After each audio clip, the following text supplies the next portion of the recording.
Waves media తెలుగుకి స్వాగతం.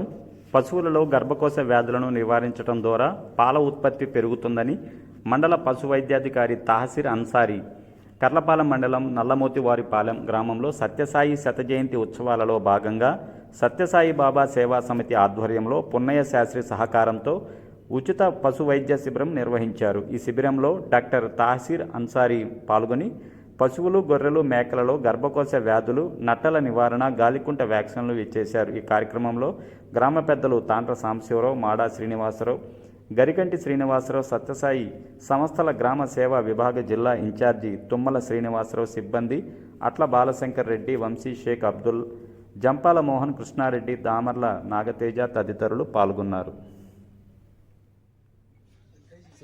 ఈరోజు నల్లమోతివారిపాలెం గ్రామంలో సత్యసాయి ట్రస్ట్ ద్వారా రిటైర్డ్ ఏడీ గారు పున్నయ్య శాస్త్రి గారు వాళ్ళు పంపించిన మందులతో మనకి శ్రీనివాసరావు గారు వచ్చి అడగడం జరిగింది. మంచి క్యాంపులు పెడదాం సార్ కర్లపాలెం మండలంలో అంటే, అంతకుముందు బోలాయపాలెం పెట్టడం జరిగింది.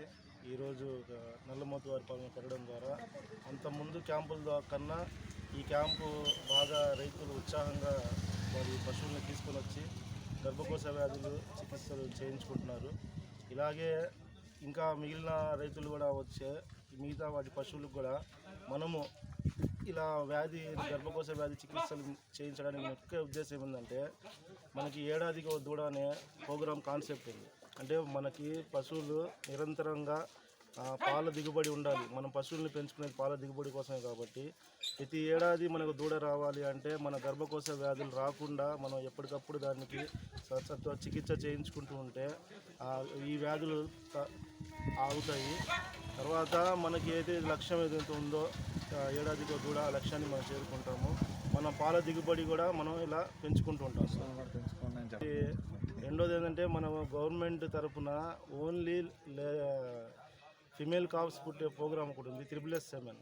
అది ఆల్మోస్ట్ మీకు అంతకుముందు 500 ఉండే సెమెన్ని 150 రూపాయలకే గవర్నమెంట్ ఇప్పుడు సప్లై చేస్తుంది.